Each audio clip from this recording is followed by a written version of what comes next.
Bora lá, então. Vamos fazer o seguinte, hoje a gente vai ver bibliotecas, e aí a gente vai começar a ver a NumPy, tá bom? O foco principal da aula hoje, a gente vai fazer uma revisão bem rapidinha, aí depois a gente vai ver um pouco das bibliotecas em geral, e depois a gente vai ver a NumPy. O foco, o objetivo principal aqui é que a gente aprenda a trabalhar com bibliotecas. E aí, aprender a trabalhar com as bibliotecas não é necessariamente saber todas as bibliotecas, porque isso seria impossível. Tem muitas bibliotecas, cada biblioteca tem muitas coisas implementadas, e aí a gente não consegue aprender tudo.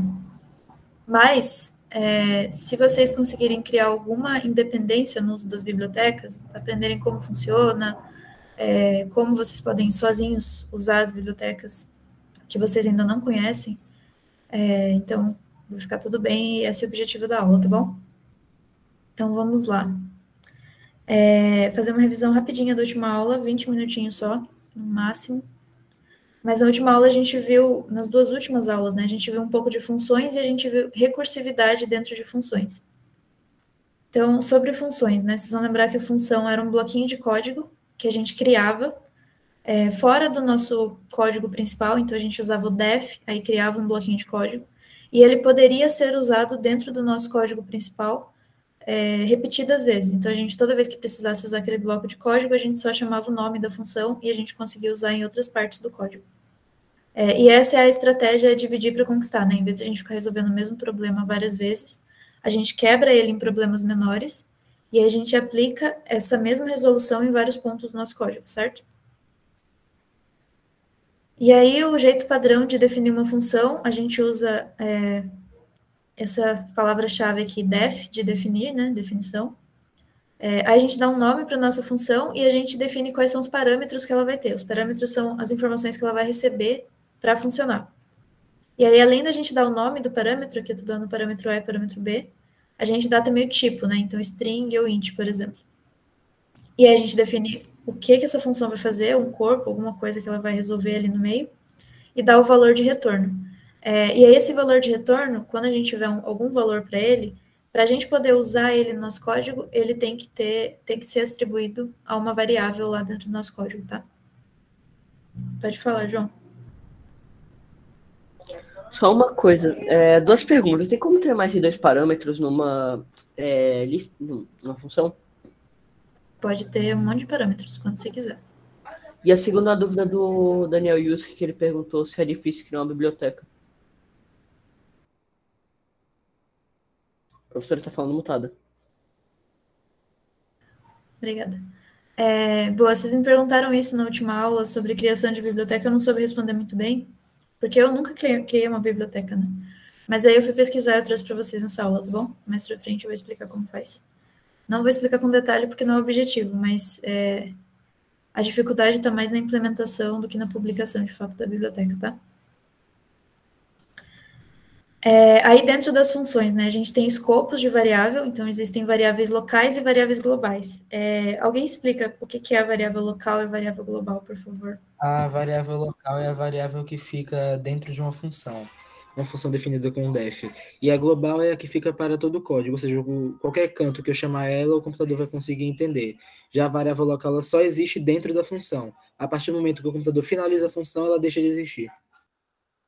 Perfeito, Amir, obrigada. É exatamente isso. Então, a gente tem que prestar muita atenção sempre quando for usar as variáveis locais, porque elas vão, como o Amir falou, ela vai parar de existir depois que a gente fecha a função, então não adianta chamar ela por fora, que ela vai dar erro. E as variáveis globais a gente usa em qualquer lugar do código. Mas se a gente altera ela dentro de uma função, é como se a gente estivesse criando uma variável local com o mesmo nome. Ela vai morrer depois e ela vai voltar para o valor original por fora da função, tá? Então, se eu tiver, por exemplo, fora da função uma variável chamada nome, e aí dentro da minha função eu criar outra variável chamada nome, o Python vai entender como duas variáveis diferentes, uma local e uma global, tá bom? E quando a gente chamar ela fora da função, ela vai ter o valor global. Aí a outra coisa que a gente viu foi recursividade. E aí a recursividade é aquela técnica onde a gente consegue chamar uma função dentro dela mesma. E aí existem problemas onde vale a pena fazer recursividade e existem problemas que não vale tanto a pena porque não fica bom em quesito de memórias, tá? Às vezes você gasta muita memória fazendo recursividade, então às vezes não vale tanto a pena. E aí a intuição sobre recursividade é quando você tem um problema, e aí você pega esse problema, quebra em um problema menor, e ele é do mesmo tipo. Então você vai criando camadas e profundidades dentro desse problema, e todos os problemas menores que ele são do mesmo tipo. Então, até que você chega num problema base, e aí ele tem uma resposta. E aí você volta tudo, completando os outros problemas com a resposta base. Certo? E aí a gente fez a divisão das funções de recursividade em dois tipos de problemas, né? Então, a gente tem um problema original, a gente divide ele em dois. O caso trivial, que é onde a gente sabe a resposta, a gente não precisa fazer um grande processamento de dados nem nada. E o caso recursivo, que é quando você ainda consegue quebrar aquele problema em um menor do mesmo tipo. E aí a carinha dela fica desse jeito, né? Então, você tem um if dentro da sua função. Se você tiver no caso trivial, você já dá o return com o valor. Então, é o valor trivial, o valor base. Se não, você quebra ela numa mesma função do mesmo tipo. Então, aqui eu estou chamando a mesma função, ela vai voltar aqui para cima, só que em vez de dar n, eu dou n menos 1, tá bom? Deixa eu olhar aqui o chat.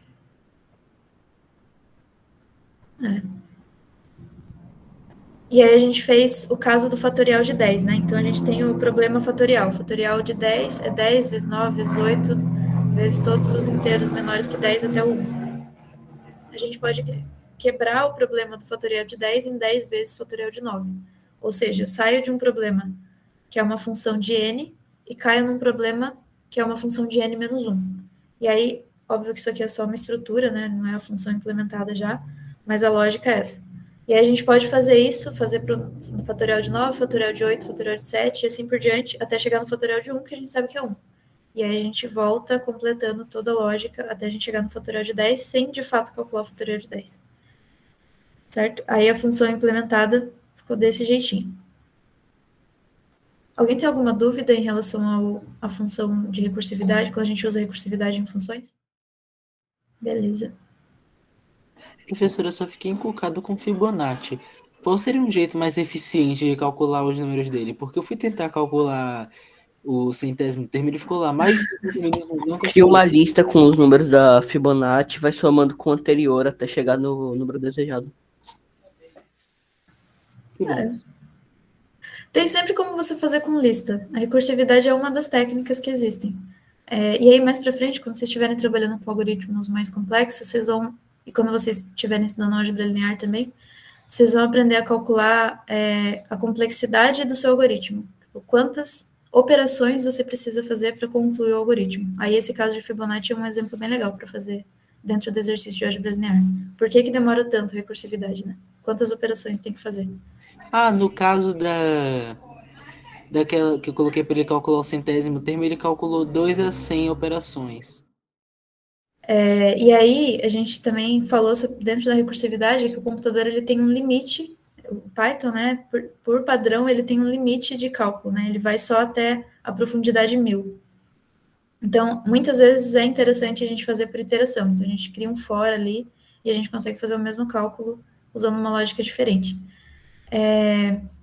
E esse 1000 aqui, ele é uma definição que existe no Python, que pode inclusive ser alterada, mas ele impede a gente de usar a memória demais. Então, ele, enfim, ele tem esse limite de recursão, tá bom? Aí depende da sua máquina e depende da versão que você instalou do Python. Aqui no Colab, não está instalado no nosso computador, é um padrão ali no sistema do Colab, e ele usa 1000, certo? Então, como é que funciona o return? A gente vai ter uma função. Deixa eu tirar essa parte. A gente vai ter uma função, aqui eu estou definindo uma função soma, né? E aí eu estou definindo que a função soma vai receber dois números, A e B.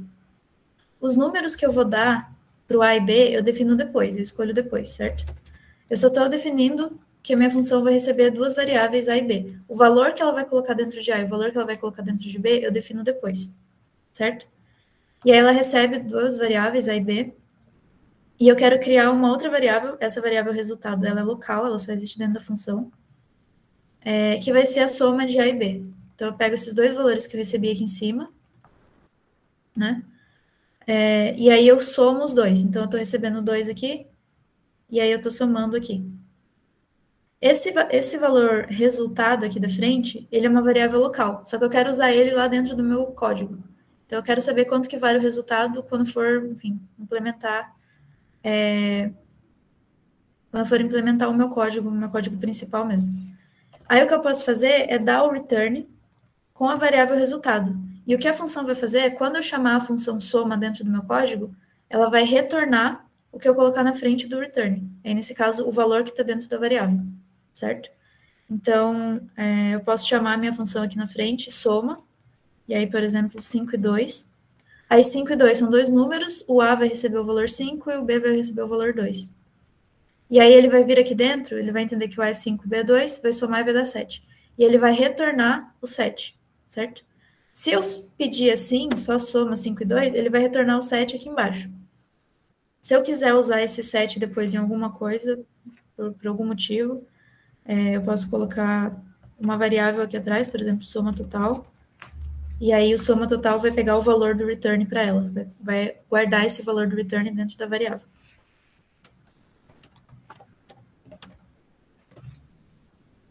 Certo? Aí ele está printando aqui soma total.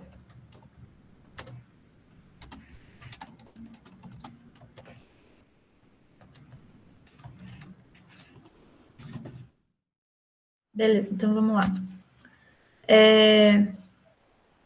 A aula de hoje é sobre bibliotecas. Essa aula é bem legal, porque ela expande muito o horizonte de como programar em Python em geral, tá? Fala, Lorenzo.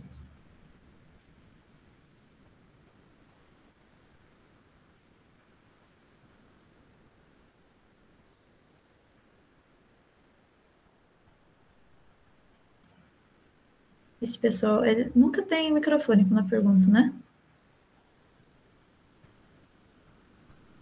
Mas, ó, vamos lá, aula de bibliotecas. A gente já viu um pouquinho de bibliotecas, mas a gente não viu estruturado, né? A gente só viu duas bibliotecas, Time e Random, só para a gente fazer aquela aula de funções, de códigos um pouquinho mais longo, que eram projetinhos, que usava bastante for e while. Mas a gente ainda não viu uma aula só de bibliotecas para entender de fato como elas funcionam, né? Então, vamos lá. Só retomando aqui, bibliotecas são aquelas coleções de código, então é um pacote, muita gente, inclusive, chama biblioteca de pacote, é muito comum vocês não achar por aí. Um pacote de funções que você pode trazer para dentro do seu código pronto. Então, você não precisa ficar criando, por exemplo, uma função separada dentro do seu código, porque você pode importar isso dentro de uma biblioteca. No lugar de você implementar isso do zero, criar uma função, aprender como estruturar aquela função e como chamar, você importa uma biblioteca. Muito provavelmente existem bibliotecas do que vocês forem trabalhar. E aí você pode usar aquele código pronto no seu programa. Você precisa aprender a usar a biblioteca. E aí, quando você importa uma biblioteca, quando você traz ela para dentro do seu código, você tem que aprender a usar essa biblioteca, certo? E aí existem dois tipos de biblioteca. As que já são nativas do Python, que junto com a linguagem, quando você baixa a linguagem, ela já vem ali, e são bibliotecas que você não precisa instalar, porque ela já está instalada junto com o Python. E tem as bibliotecas de terceiros, que são bibliotecas que alguém criou, montou ali várias funções, empacotou, virou uma biblioteca e publicou, e aí você pode baixar no seu computador, tá? A gente vai ver um pouquinho das duas, mas o foco principal é vocês aprenderem a usar sozinhos, tá? Então, vamos lá. Para usar uma biblioteca, passo a passo padrão, para vocês entenderem o que é, tá bom? Primeiro passo, a gente tem que instalar uma biblioteca. Aí você lembra que a biblioteca ela não é necessariamente nativa do Python, ela ainda não está no seu Python, né? Você precisaria baixar ela de um lugar e instalar ela no seu Python. E aí existe um procedimento para instalação que a gente vai ver hoje. Depois que você instala, você tem que importar. Então, trazer a biblioteca para dentro do seu código, desse notebook que você está usando agora para criar o seu programa, tá? Então, aí você importa a biblioteca para o seu notebook, além de instalar. Aí, depois que você importa a biblioteca, então, você instalou. Quando você instala a linguagem Python, consegue trabalhar com aqueles módulos que existem ali dentro, com aquele pacote. Aí, depois que você instalou, você importa, ou seja, dentro do seu notebook você consegue usar aquela biblioteca. Depois disso, aí você pode usar as funções. E as funções, às vezes, são chamadas de módulos também, tá? E aí, para chamar as funções, é o mesmo jeito quando você cria uma função. Você coloca o nome dela e coloca os parâmetros. E aí você pode usar a função pronta. Vocês entendem essa lógica de importar, instalar? Vocês têm alguma pergunta sobre isso?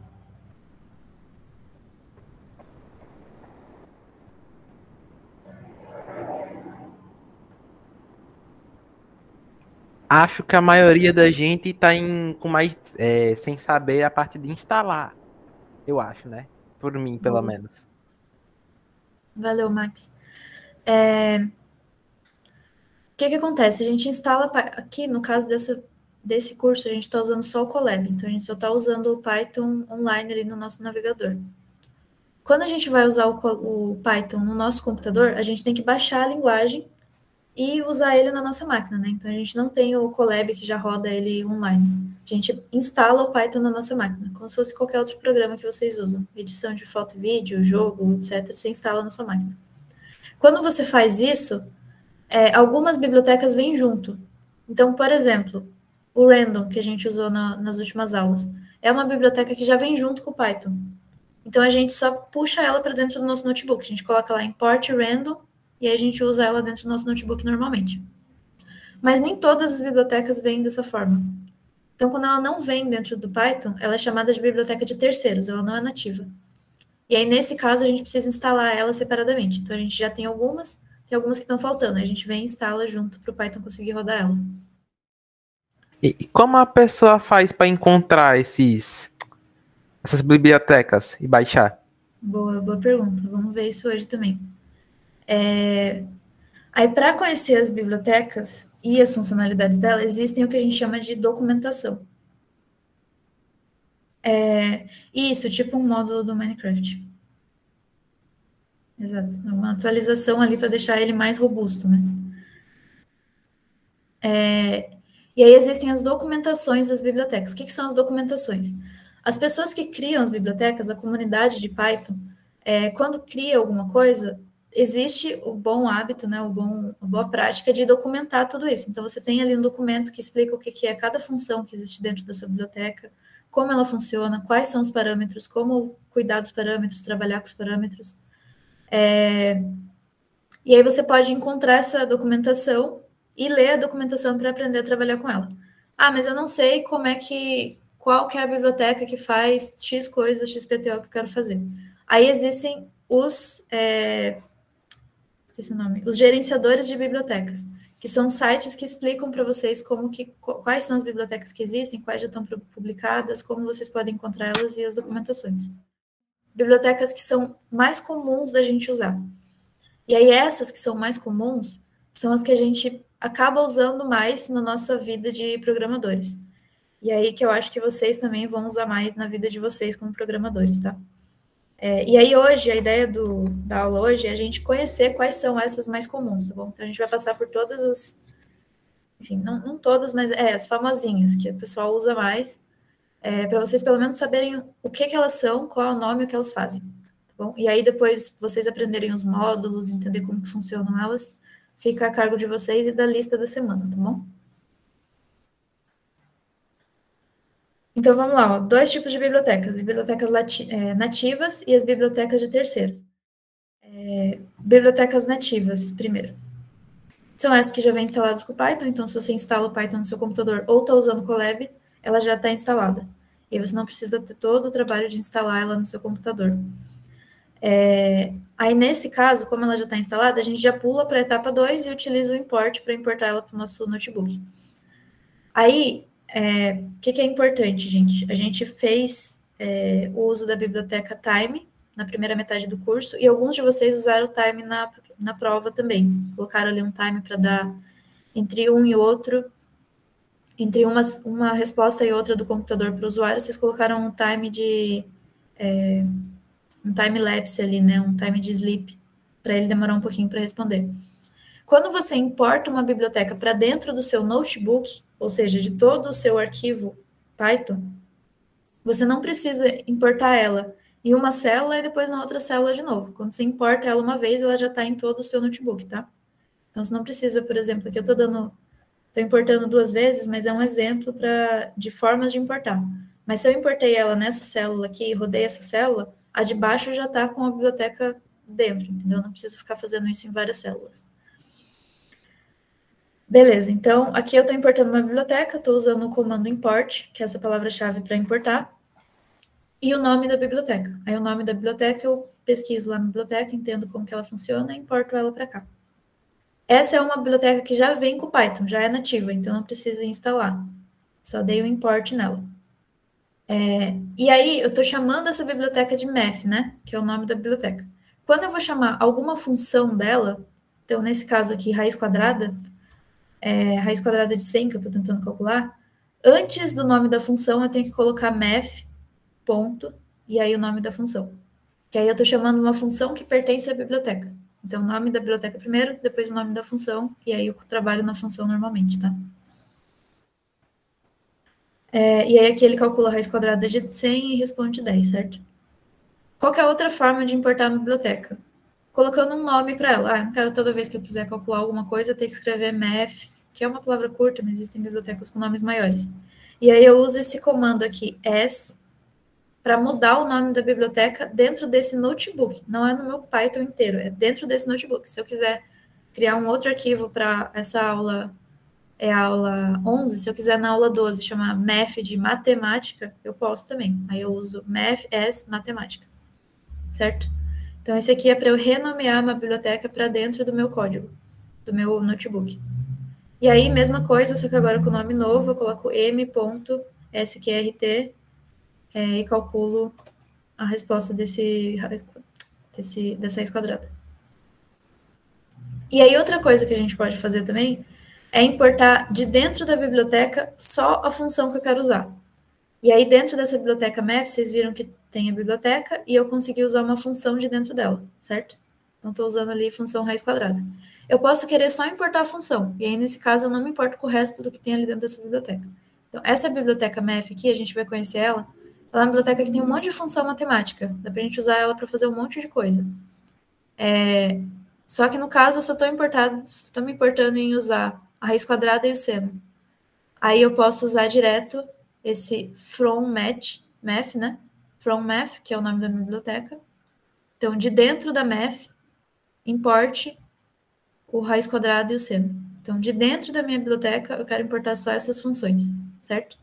E aí, nesse caso, como eu estou importando só o módulo, eu posso usar ele direto sem chamar o nome da função, tá bom?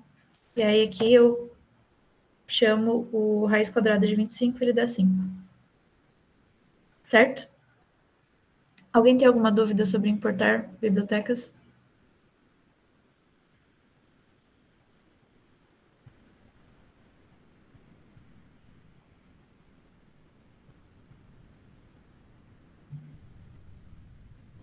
Professor, tem uma Oi. vantagem de só importar alguma função, ocupar menos espaço ou algo assim, ou dá no mesmo?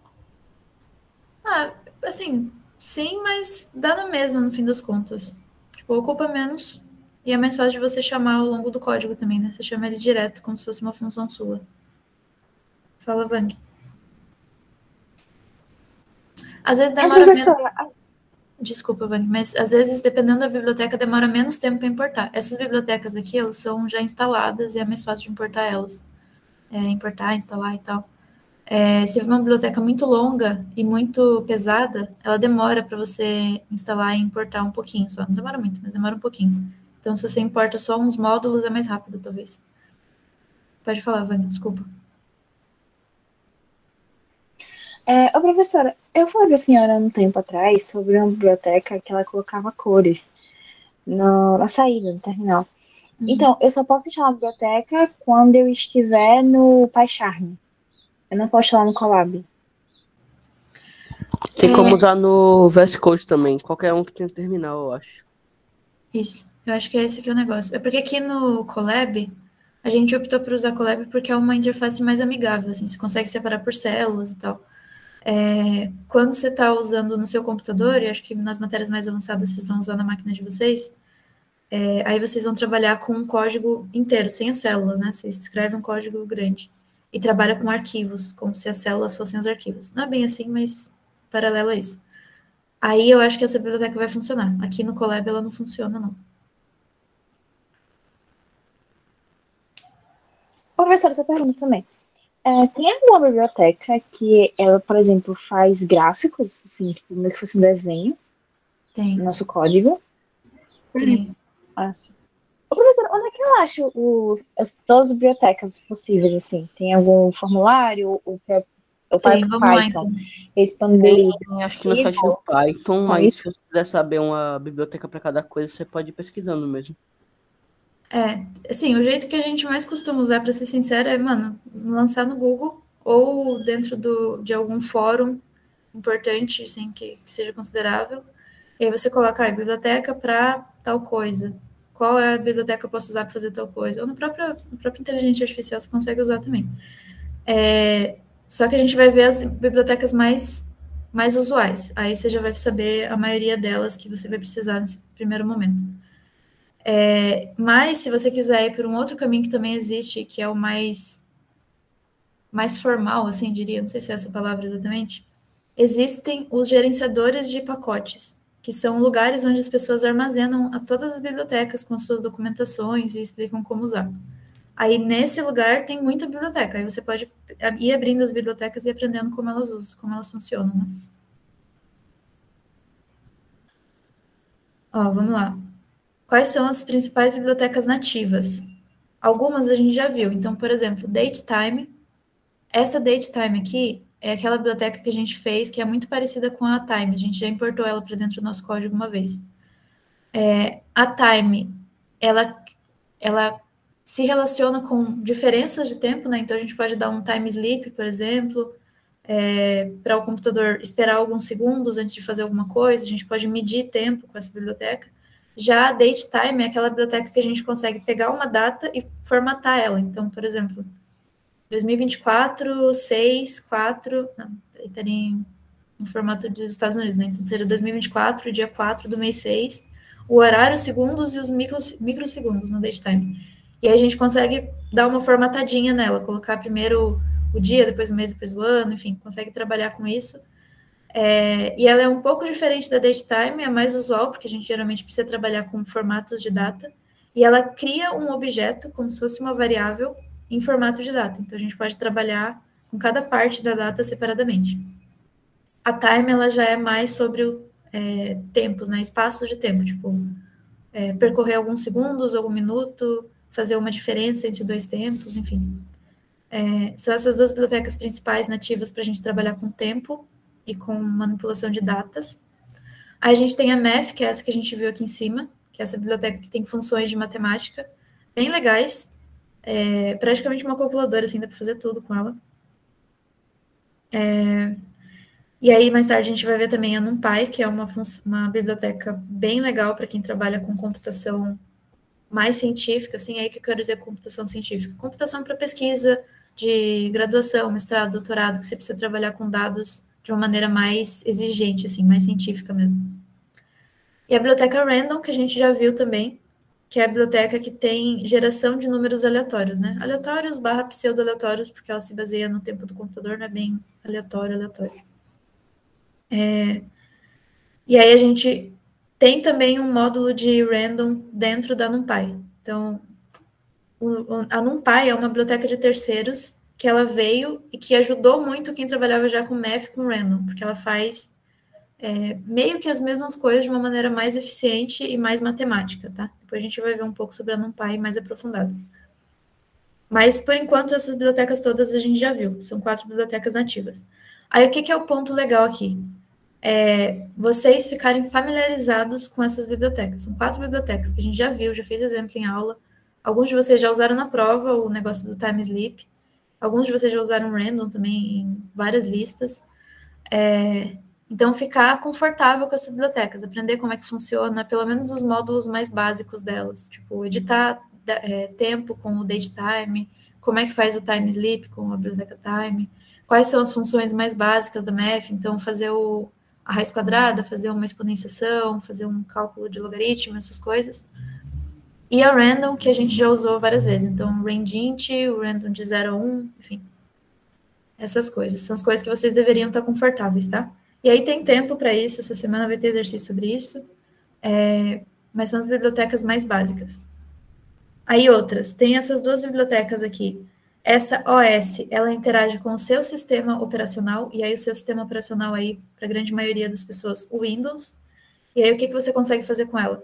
Criar arquivo, abrir pasta, criar pasta, fechar, deletar arquivo, tudo isso a partir do Python. E aí você, dentro do Python, você pode criar lá, criar uma pasta tal, criar um arquivo tal. Tem algumas coisas que não é muito recomendado deletar, mas dá para fazer também.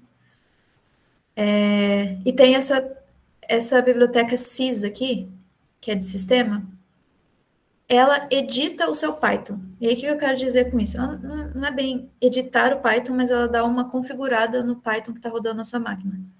Então, por exemplo, a gente falou de número de profundidade lá quando a gente estava vendo funções recursivas. Então, tem uma função, eu quero chamar a própria função dentro dela mesma. O máximo de profundidade que eu consigo chegar, por padrão, é 1000, certo? A gente já viu isso. Mas eu posso usar a biblioteca sys para editar esse limite. Eu posso colocar 2000, por exemplo. E aí, dependendo do código que você colocar ali, você pode editar esse limite de profundidade na sua recursão. E entre outras coisas que dá para fazer, tá bom? E aí a gente tem essas outras bibliotecas aqui, a JSON. A JSON é uma biblioteca que edita arquivos do tipo JSON. Não sei se vocês já trabalharam com esse tipo de arquivo, mas é um tipo de arquivo de dados um pouco mais leve. Então, você consegue colocar um monte de dados em um arquivo e ele fica com poucos megas de peso mesmo para o seu computador. E aí, é muito utilizado dentro de análise de dados. Acho que em breve vocês vão começar a usar esses arquivos, quem ainda não usou. O RE, que é expressão regular, né? O Regular Expression, enfim, expressão regular. Ele ajuda a gente a trabalhar com strings. Então, a gente vai ver um exemplo daqui a pouquinho, mas você tem uma string e você quer trabalhar alguma coisa ali com ela, quer achar uma palavra, ou você quer contar a repetição de uma palavra, ou você quer contar a quantidade de frases, né? De espaços de uma palavra com letra maiúscula até um ponto, por exemplo. E aí a RE, ou expressão regular, ela te ajuda com isso, tá? Gente, eu não estou mais acompanhando o chat, tá? Se alguém já tiver alguma dúvida, vai mandando. E a CSV, que é a biblioteca que a gente usa para trabalhar com arquivo CSV, que é o arquivo que mais usualmente a gente encara como arquivo Excel, tá? Aquele arquivo que são um monte de dados e cada linha é separada por vírgula.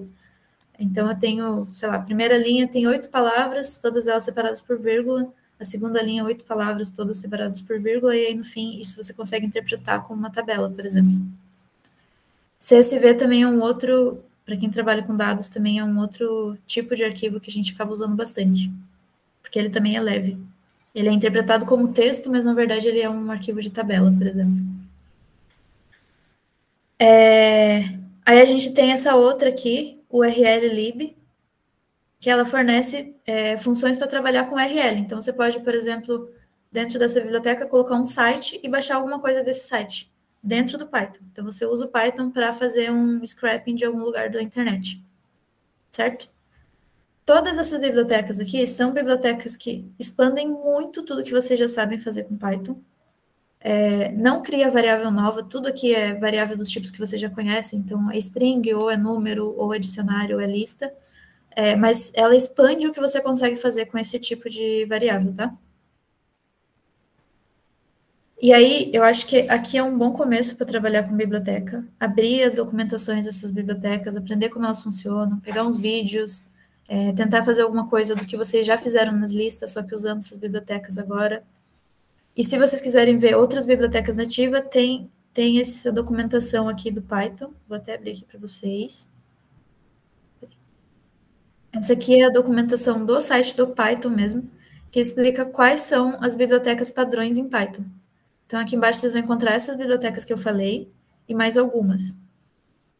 Então, por exemplo, a biblioteca RE de expressões regulares.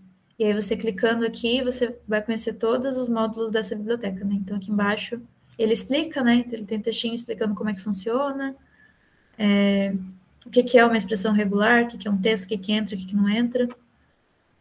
explicando o jeito que ele encara cada um dos símbolos do seu teclado. Aí deixa eu vir aqui para a parte de módulos.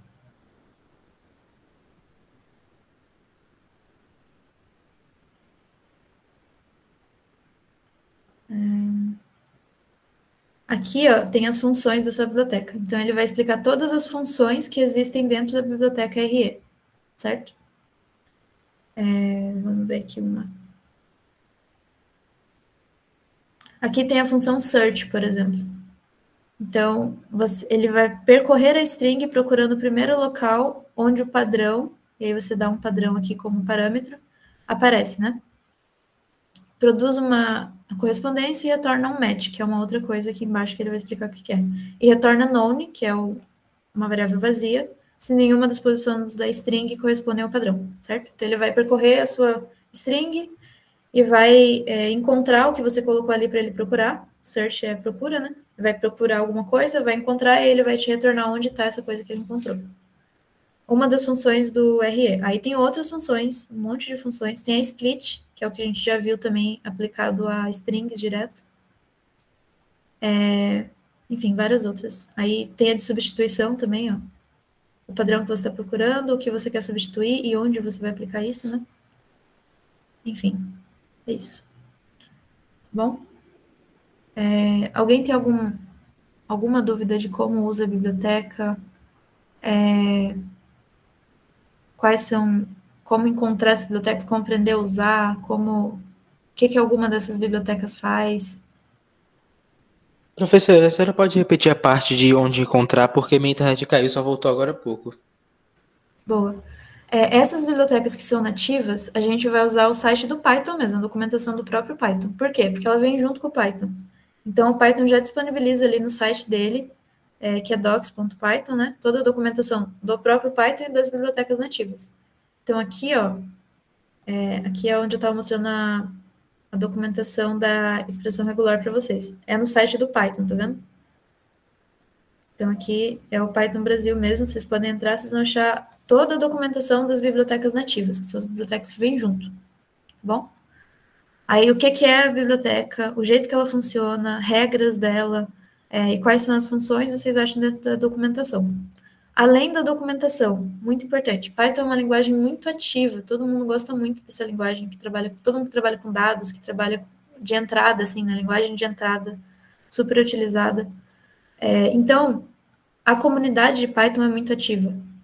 Provavelmente o erro que der no seu código, alguém já passou por esse erro e já tem algum fórum discutindo como resolver. Então, pesquisem em fóruns também, se acostumem a usar os fóruns na internet para vocês conseguirem se adaptar a essas bibliotecas, tá? Tanto as bibliotecas quanto aos erros também. A gente vai ver depois como trabalhar com isso.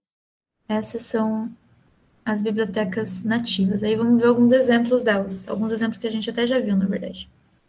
Então, a gente tem aqui um exemplo da datetime. Eu estou importando aí daquele segundo jeito da terceiro jeito que a gente aprendeu a importar, né? Então, from datetime, ou seja, de dentro da biblioteca datetime, importe o módulo datetime. Eu poderia ter feito só isso aqui também, ó. Qual que é a diferença disso aqui para isso aqui? Quando eu importo from datetime, eu sei que dentro da biblioteca datetime existe um módulo chamado datetime também, é o mesmo nome, mas são coisas diferentes.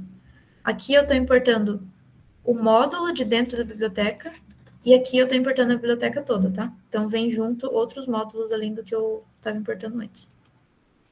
Bom? Então, de dentro dessa biblioteca, importe o módulo datetime. Ah, mas como é que eu sei o que é esse módulo datetime? Aí eu venho aqui, dentro do site do Python, bibliotecas nativas, e pesquiso o datetime. Aqui, ó. Aqui é a biblioteca do datetime. Aqui dentro vai ter um módulo que também se chama datetime. Certo? Então, ó, tipos disponíveis, né? E ele explica tudo como funciona.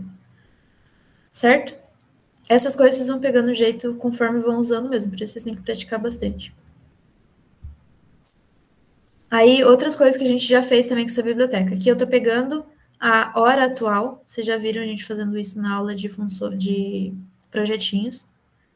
Então, eu tô pegando datetime.now, que é uma função que me dá a hora local, e aí eu vou mostrar para vocês ela aqui também dentro da biblioteca. Então, aqui, ó. Tem um método da classe datetime, que é o método null. O que eu preciso dar para ele de parâmetro? Pode dar um nome, tá de boa, não precisa dar nenhum parâmetro. E aí ele vai te retornar a data e a hora local, atual, né? Aqui, compartilhar esse aqui. E aí ele vai me retornar o datetime now e vai guardar dentro da biblioteca, da variável data e hora atual, certo? E aí ele vai printar a data e hora atual. Aí eu vou fazer só esse aí de cima pra gente ver como fica. Então aqui ele está importando. Aí é importante, a gente está usando o Colab. O Colab está rodando no navegador. Ele não é o horário do meu sistema. O horário do meu sistema agora é 16h05. O horário do Colab está marcando 19h05, porque está em outro horário que não é o meu, né? Beleza. Então, esse datetime now é uma função que está dentro da biblioteca datetime. E aí eu imprimo a data e hora local aqui. Aí a outra coisa que a gente pode fazer também é formatar essa data e hora atual. É uma das coisas que a biblioteca faz. Então aqui eu uso esse string, né? String F, que é o tipo de string que a gente usa para imprimir, time, que é a função que deixa a gente editar o data e hora. E aí eu tenho esse porcentagem D, que é o dia, porcentagem M, que é o mês, e porcentagem Y maiúsculo, que é o ano. Entre eles, vocês não vão ver aqui porque está muito grudadinho, mas tem uma barra, tá vendo?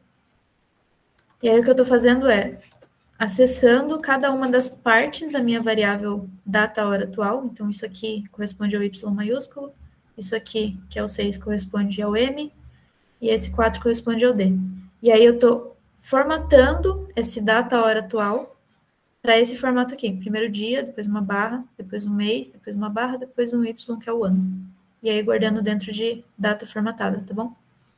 Aí quando eu imprimir de novo, ele vai dar a data que sai na variável e a data formatada, dia, mês e ano. Tá bom? Não vou aprofundar muito nisso, só para vocês verem as coisas que dá para fazer. Um exemplo, né? Dá para fazer muito mais coisas. Outra coisa que dá para fazer é calcular a diferença de tempo. Então, eu posso sair de número para levar para o formato datetime. Então, quando eu uso essa função aqui, ó, eu estou saindo de número, que é 1999, 5 e 15, que é o aniversário da pessoa, né? Então, ele faz aniversário em 15 de maio e nasceu em 1990. E aí eu estou calculando a diferença. Então, diferença tempo. O momento atual menos a data de aniversário, certo? E aí eu estou colocando diferença tempo ponto days. E ele vai me dar a quantidade de dias que passaram desde o dia que eu nasci, né? Se eu tivesse nascido nesse dia. E aí, ó, eu acho que é assim. Ele me dá a quantidade de... Não, não é assim. Acho que é... Eu teria que ver a biblioteca, não vi antes. Vou deixar só o 10 por enquanto. E aí você pode mudar aqui em cima, por exemplo, eu nasci em 99. Então tem menos dias, certo? Não vamos aprofundar muito nisso, pessoal. Vamos para a próxima biblioteca aqui. Exemplo de uso do RE, que é aquela de expressões regulares. Dá para fazer muita coisa com essa biblioteca aqui. Uma vez a gente fez um exercício de criar uma busca. Então, com essa função mesmo, inclusive. Criar tipo um Googlezinho local, que eu tinha um monte de arquivos, e aí eu digitava o que eu queria buscar, e o meu Google, né, conseguia buscar dentro desses arquivos qual era o mais relacionado ao que eu escrevi, por exemplo. Só usando essa biblioteca RE, tá bom? Dá para fazer várias coisas com ela, que eu vou mostrar uma delas, que é, eu tenho essa variável texto, que ela guarda essa frase, né, que a gente já vem usando, o tempo perguntou para o tempo, quanto tempo o tempo tem. E aí eu criei duas variáveis, a variável padrão 1 e a variável padrão 2. Quando eu coloco essa R aqui na frente, eu já importei a biblioteca RE. Quando eu coloco essa R, ela vai entender como uma string do tipo que a RE compreende, certo? Então aqui eu estou criando dois padrões, uma string do T e uma string do T com esses códigos aqui na frente, ó. Então tem um /B, que é um espaço, e /W asterisco, que é o resto da palavra. Então, aqui em cima, eu estou criando um padrão que é só a letra T, e aqui embaixo eu estou criando um padrão que é alguma coisa, alguma palavra, que é um espaço, e depois o T e o resto da palavra, certo? Dá para entender, mais ou menos? Faz sentido? A senhora poderia repetir? Boa. Então, ó, eu importei a biblioteca RE, certo? Isso aqui é uma string normal, só criei a string. Aqui eu estou criando duas variáveis diferentes, né? Essa padrão E, que é como se fosse uma string, e dentro da string eu só estou guardando o T. E essa padrão 2. A padrão 2 eu estou colocando o T aqui dentro, ó. Só que antes do T eu tenho um barra B. Esse barra B ele corresponde a um espaço, certo? O RE vai ler ele como um espaço. E esse barra W asterisco, ele vai ler como palavra. Tipo, o resto da palavra, entendeu? Então, o que ele está entendendo aqui em cima? Aqui em cima ele está entendendo que o padrão é um T, só uma letra T. E aqui embaixo é uma palavra que começa com T. Então, vem um espaço, né, que é esse barra B, depois o T, e depois o resto da palavra. Ou seja, uma palavra que começa com T. E aí, o que eu vou fazer com essas duas variáveis? Vou terminar de explicar, depois pergunto se vocês têm dúvida, tá? Eu vou usar aquela função que ela é parecida com aquela função search que a gente viu, só que ela vai ser o find all, ou seja, encontre todos. Então, encontre todos, padrão 1. O que é padrão 1? O T, dentro do texto. Então, ele vai percorrer o meu texto, que é essa variável texto aqui que eu criei, e encontrar todos, find all, todos os T's, certo? E aqui embaixo ele vai encontrar todos as palavras que começam com T, ou seja, que vem primeiro um espaço, depois a letra e depois o resto da palavra. Certo? E aí, quando eu rodar essa célula, eu coloquei um print aqui embaixo. Primeiro ele me traz todas as letras T's, aí depois ele me traz todas as palavras que começam com T. De dentro da string aqui, né? De dentro dessa frase.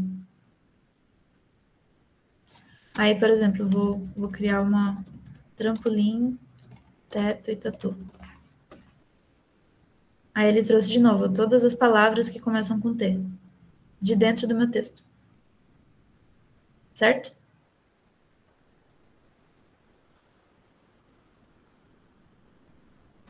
Professora, Oi? o que seria exatamente esse R?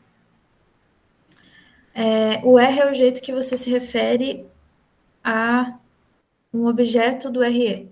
O RE é uma biblioteca, né? Ele cria um tipo de string ali dentro dele, e quando você coloca o R na frente, ele entende que é o tipo de string da biblioteca.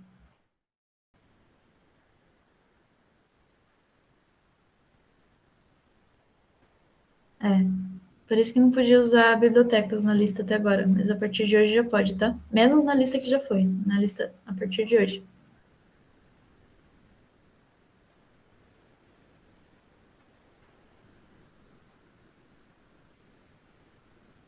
Beleza? Aí eu vou mostrar para vocês também essa...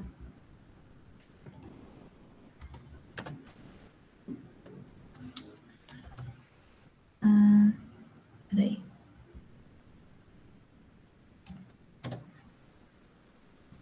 Então, aqui, ó. Dentro da biblioteca do expressão regular, a gente vai ter o find all. Aqui, ó. Então, aqui, ó, ele explica como usar a expressão find all, a função find all. Então, ele fala quais são os parâmetros que você tem que receber. Você tem que receber um parâmetro que ele vai chamar de padrão, alguma variável que vai ser uma string, né? E aí aqui, isso aqui, ele já tem um valor padrão, então a gente não precisa se preocupar, mas aqui embaixo ele explica o que é esse flags também. E aí ele fala, retorna todas as correspondências não sobrepostas do padrão em string, como uma lista de strings ou tuplas. Ou seja, ele pega todas as vezes que aquele padrão aparece dentro do seu texto e retorna numa lista ou uma tupla, certo? E aí ele dá as coisas mais específicas. Então, ó, é verificado da esquerda para a direita, elas são retornadas na ordem encontrada, e as correspondências vazias são incluídas no resultado. Então, se tiver alguma vez ali que você acha alguma coisa vazio, é incluída no resultado. Aí, ó, deixa eu mostrar para vocês essa questão do /B. Aqui. Ó, /B corresponde a uma string vazia, mas apenas no início ou no final de uma palavra.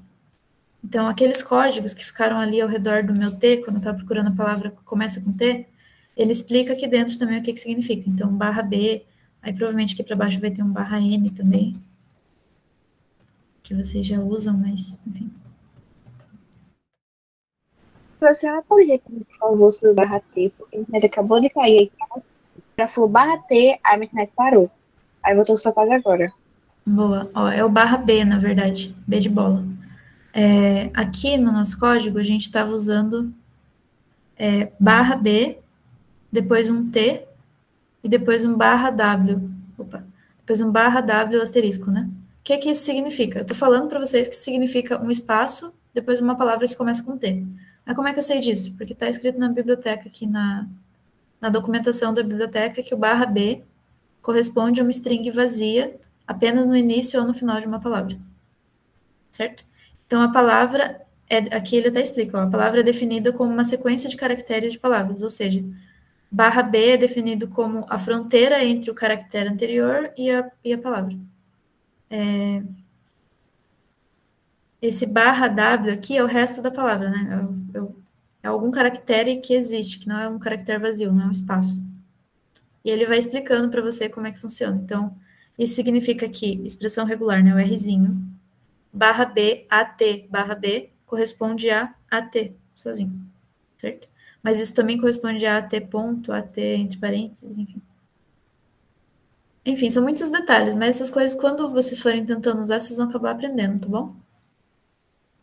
Podia usar o time no anterior, Amir. Tá tranquilo, os que a gente É como já viu. se fosse o /N, que a gente usa para fazer. Isso. Usa para fazer espaço. Exatamente. Tá certo, /N pula a linha, o /B é um espaço. Então, vamos lá. Ó. Eu quero que vocês usem a biblioteca math para criar uma função que calcula o perímetro e uma função que calcula a área de um círculo. Então, vocês vão ter o código de vocês, vai ter um def perímetro, por exemplo. Aí vocês definem quais são os parâmetros. Aí depois vocês vão ter um def área. E aí vocês definem quais são seus parâmetros. Qual que é o ponto aqui? Vocês não podem ficar usando só o mais, o menos, o divisão de número normal. Quero que vocês usem a biblioteca math, tá bom? Então, importa a biblioteca math aqui em cima, faz o import dela. Aí vocês vão usar os módulos dela. E aí precisa usar pi. Eu quero que vocês usem o pi que está dentro da math. Não é o pi normal. Não é para digitar 3,14 ali, tá bom?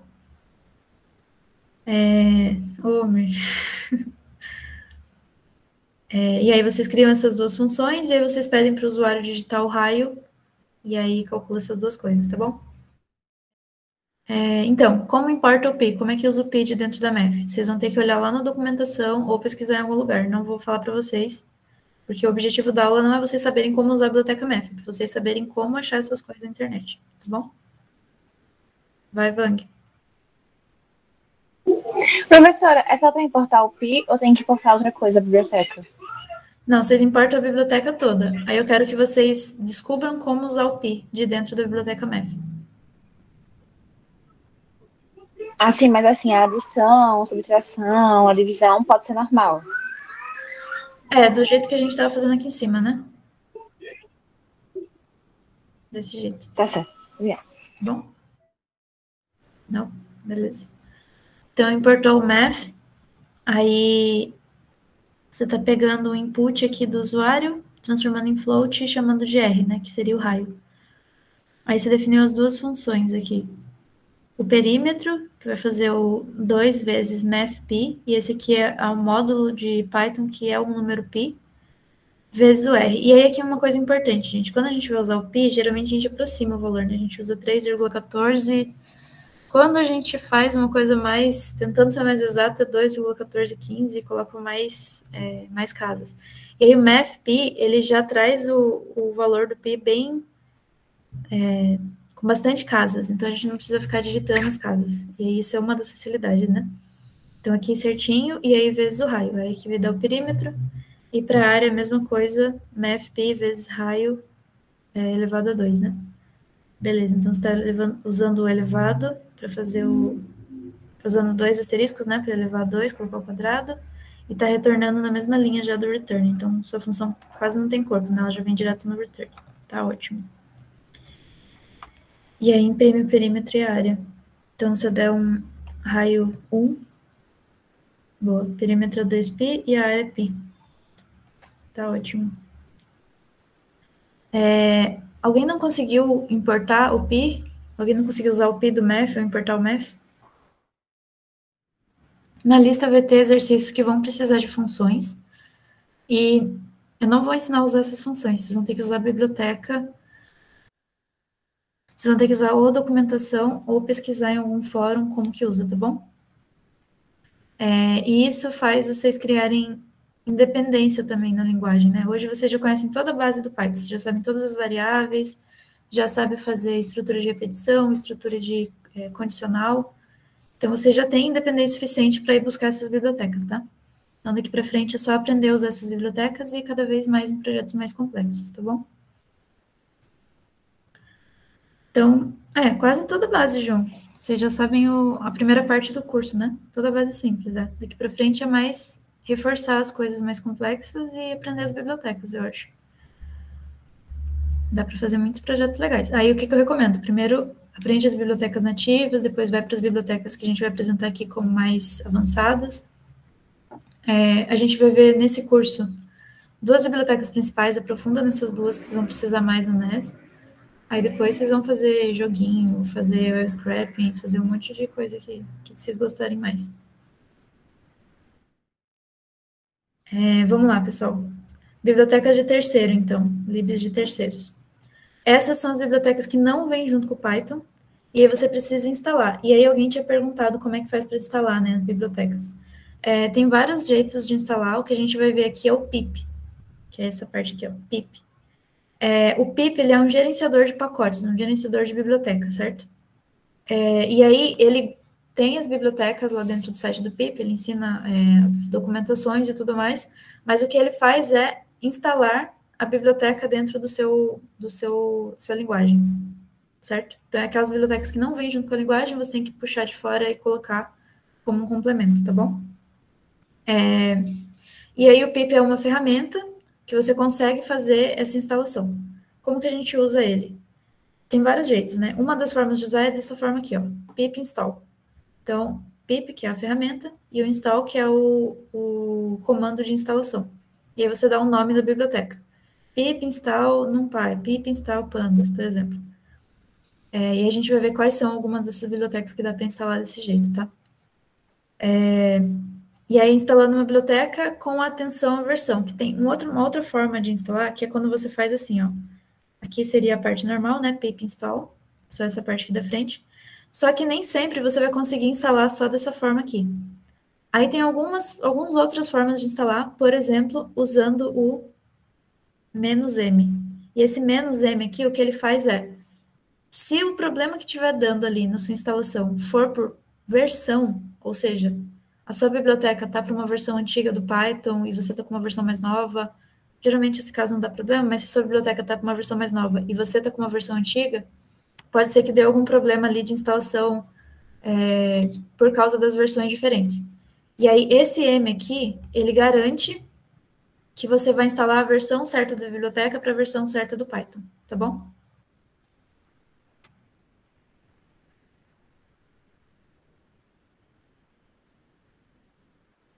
E aí, aqui no Colab, a gente usa desse jeito aqui, ó, pip install, nome da biblioteca.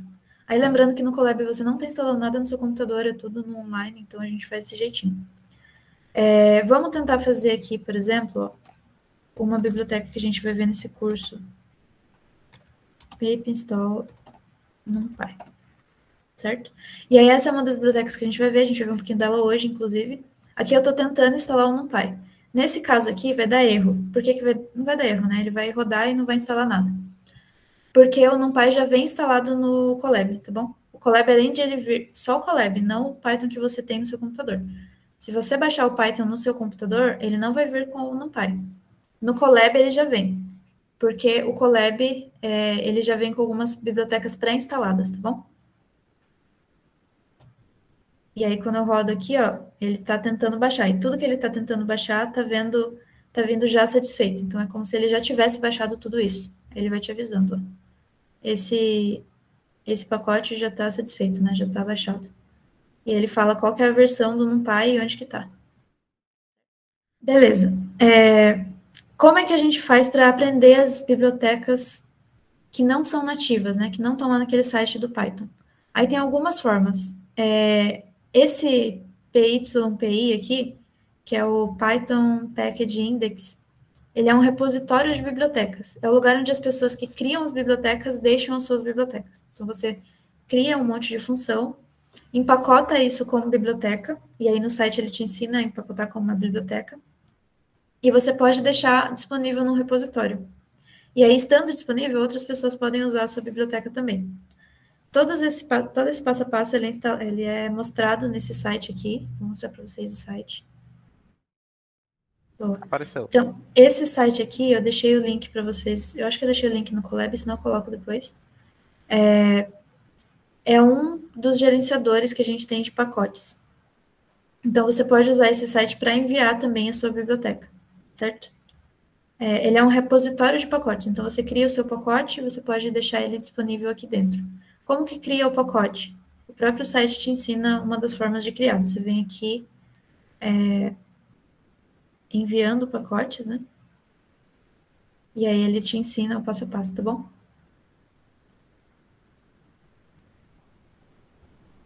E aí isso aqui é uma das ferramentas que a gente tem enquanto comunidade de Python para incrementar a linguagem, tá? E aí o Python ele é muito poderoso porque a comunidade do Python é muito ativa.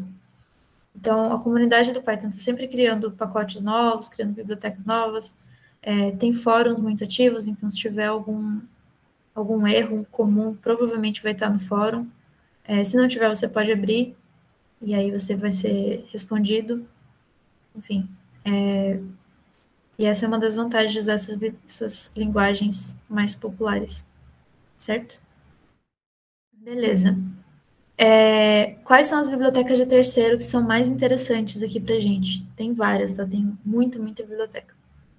Para começar, a NumPy. Por que a NumPy é interessante? Ela é uma biblioteca que, além de ela ser voltada para a computação científica, ou seja, tem uma base matemática muito forte, tem funções implementadas que são muito boas. Além de tudo isso, a gente também tem uma eficiência muito grande na NumPy. Então, a gente usa, por exemplo, muito mais frequentemente o random da NumPy do que o random que é a própria biblioteca random, porque ela é mais eficiente. Ou dentro da Math a gente vai ter várias funções ali que também estão implementadas na NumPy, só que daí a gente prefere usar na NumPy porque ela é mais voltada para matemática, mais científica, né? Beleza. Aí, além dela, Pandas. A Pandas é muito interessante. Eu gosto muito de trabalhar com ela. Aí a Pandas, ela é uma biblioteca para a gente trabalhar com base de dados, são estruturas de dados, tá? Ela é fácil de usar, então ela tem funções implementadas muito boas, muito fácil de entender, e ela permite que a gente manipule muitos dados. A gente pode ter um data frame de milhares de dados, e a gente consegue manipular eles de uma forma eficiente, rápida, e aplicar funções a eles de uma forma rápida também. Então, beleza. Pandas e NumPy são as duas bibliotecas que a gente vai ver nesse curso, tá bom? Com mais profundidade. A gente vai usar várias bibliotecas, mas estudar com profundidade vão ser essas duas só. Então, a próxima aula, essa aula é a próxima, a gente vai ver um pouquinho da NumPy, e aí na próxima aula um pouquinho da Pandas, tá bom? Aí a gente tem outra, Matplotlib. A Matplotlib é uma biblioteca de plotagem de dados, ou seja, de criação de gráficos. Acho que era a Vang que estava perguntando, ou a Mariana, não me lembro, ou a Maria Rita. Alguém perguntou como é que faz para plotar gráficos. A Matplot ajuda a plotar esses gráficos. Aí você pode fazer vários tipos de gráficos. Pode fazer gráfico de barras, gráficos de setor, dispersão para pontos. Enfim, e aí a Matplot ela é uma biblioteca muito eficiente também, muito legal, muita gente usa ela, e a gente tem um complemento dela, que é a Seaborn. Essa biblioteca aqui, ela também é uma biblioteca de visualização de dados, e ela funciona junto com a Matplotlib. Então, a Matplotlib, ela vem para criar essa visualização, esquematizar a visualização, e a Seaborn, ela ajuda a gente a criar uma interface mais bonitinha. Então, o gráfico fica mais... Você consegue editar melhor o gráfico, consegue mudar a cor, consegue colocar um ponto de uma forma diferente. E aí são gráficos que você já consegue, por exemplo, sair daqui e ir direto para um relatório, para uma entrega com uma interface mais bonita, certo? Então, essas duas bibliotecas são as duas primeiras, né? Bibliotecas para trabalhar com dados, estruturas de dados. Essas duas de baixo são bibliotecas para plotagem.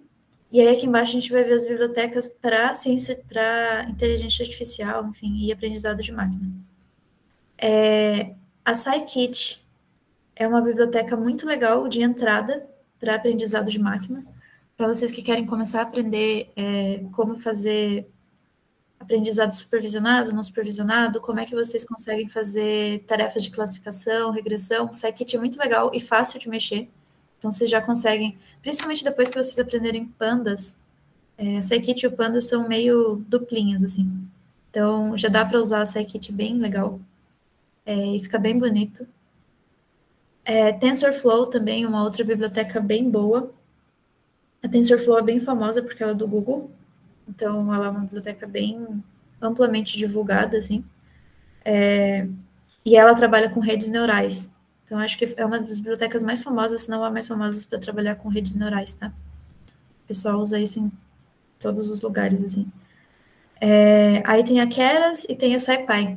Tá bom? Outras duas bibliotecas legais que funcionam para redes neurais também. O que é o negócio aqui para quem quer aprender, principalmente mexer com o aprendizado de máquina nesse curso? NumPy é essencial, porque é a biblioteca que você começa a ver um pouquinho de matemática dentro da computação. A gente vai aprender ela nessa aula e na próxima.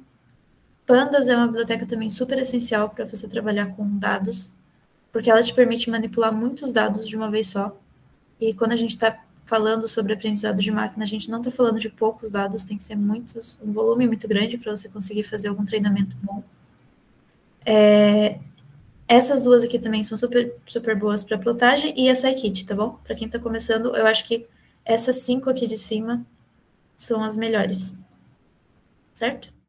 E aí tem mais duas bibliotecas aqui. Essa StatsModel, que é uma biblioteca estatística, também muito utilizada em modelo de análise de dados, em algoritmos de dados, tá? Principalmente para modelos mais estatísticos. E aí, quando eu quero dizer estatísticos, é para você entender mesmo como é que sua base funciona, como é que você faz uma primeira exploração da sua base antes de você começar a construir modelos em cima dela. E a NLTK, que é a preferida aí do pessoal do NES, pessoal do Laboratório de Dados do NES. O pessoal usa muito essa biblioteca porque ela funciona para processamento de linguagem natural.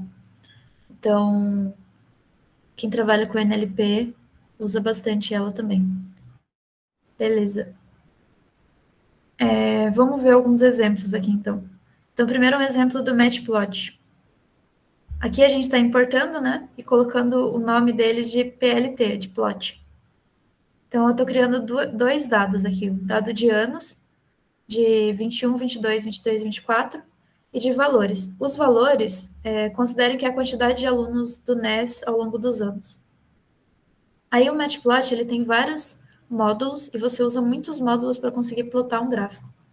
Aqui, nesse exemplo, a gente está usando o seguinte, o PLT plot, que ele fala o que eu quero plotar. Nesse caso, eu quero plotar esses dados aqui de cima. E como é que eu vou plotar esses dados, né? Nessa linha, eu estou dando um título, número de alunos do NES. Nessa linha, eu estou dando o título do eixo X, então eu coloco X, label, e aí ano. E aí, o título do eixo Y, que vai ser aluno, tá bom?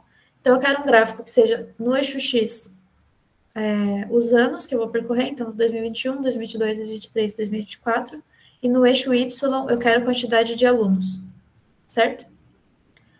E aí eu dou o plot show. Então, o show, ele vai me mostrar como o plot ficou.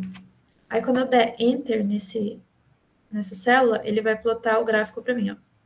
Então, é exatamente... Opa, peraí. Consigo diminuir mais. É exatamente esses dados que eu coloquei aqui em cima. Então, 2021, 2022 até 2024, aqui embaixo, né? Ele colocou um 2021.5 aqui, mas depois dá para editar isso também. Aí ele colocou todos os anos aqui embaixo e o número de alunos na vertical aqui no eixo Y. Certo? Aí, se vocês forem conferir depois, esse primeiro dado aqui tem 15. Esse primeiro dado aqui, né? Tem 5. Aí depois 15. Aqui tem 55. E aqui em cima ele dá na linha dos 120, que são exatamente os dados que a gente colocou aqui em cima. Certo? Então, com poucas linhas de código, você já consegue criar um gráfico com os dados que você tem. Fala, Vang. O professor, tem como a senhora repetir, por favor? Porque a minha internet acabou de cair bem na hora que você estava explicando como criar um gráfico com essa função, com a biblioteca. Boa. Então, dessas bibliotecas que a gente viu aqui em cima, eu falei que a Matplot, que essa é Matplot, né? E a Seaborn são as bibliotecas que a gente usa para criar gráficos, certo? A Matplot, a gente importa ela desse jeito. Então, matplotlib.pyplot, e aí eu estou chamando ela de PLT. Aí eu preciso fazer algumas coisas para conseguir gerar um gráfico. Primeiro eu preciso dar os dados, né? Que são esses dois dados aqui. Os anos que eu tenho, que eu estou considerando de 2021 a 2024, e a quantidade de alunos. Dizer que em 2021 a gente tinha 5 alunos, 22, 15, ano passado 55 e esse ano 120, por exemplo. Esses dados não são reais, mas vamos dizer que é isso. Aí eu quero que ele plote os anos de 21 a 24, que são os que eu dei aqui em cima, e os valores, né? Então, são duas variáveis que eu dei como listas aqui em cima. Aí eu estou dando algumas coisas para ele. Eu estou dando o título do gráfico, número de alunos no NES a cada ano. Eu estou dando o label do eixo X, então o nome do eixo X, que eu coloquei ano, e o nome do eixo Y, que eu coloquei alunos. Aí eu só preciso falar plot show. Então, aqui eu estou gerando gráfico. Nessa linha eu estou gerando gráfico. Quero que o matplot, que eu chamei de PLT, plote os anos e os valores. Aí, a primeira posição ali do meu plot é o eixo X, certo? A segunda posição é o eixo Y. Aí aqui embaixo eu só estou editando o meu gráfico, colocando nome nas coisas. O título, o nome do eixo X e o nome do eixo Y. E aí depois plot show. Se eu não coloco isso aqui, ele não mostra o gráfico. Aí eu tenho que colocar aqui embaixo plot.show. Certo? Opa, faltou L. E ele gera o gráfico. Então é o seguinte, ó, dentro desse código aqui, depois vocês vão aprender a usar essa biblioteca, mas dentro desse código, aqui eu estou dando os dados, nessas duas primeiras linhas aqui. Já te falo, Renato. Aí aqui eu estou plotando, ó. Nisso aqui eu estou plotando. Se eu tirasse essas linhas de baixo, eu conseguiria ainda plotar o gráfico, só que ele veria sem nenhuma etiqueta, né? Sem título nenhum. Então, nessas três linhas, eu estou criando... Deixa eu dar um zoom aqui. Nessas três linhas, eu estou criando o título do gráfico, o título do eixo X e o título do eixo Y, certo? E aí, quando eu der o Enter, aí ele coloca os títulos também. Do topo do gráfico, do eixo X e o Y. Fala, Renato. Professora, então nesse caso, o PLT que você colocou aí é meio que o nome da variável?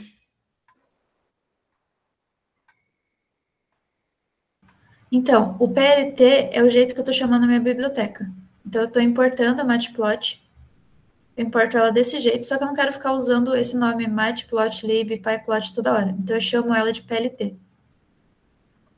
Ah, entendi. Aí você meio que encurtou, né? Isso, exato. Estou dando um outro nome para ela. Os meus dados, eu dou tipo lista normal, que a gente já aprendeu.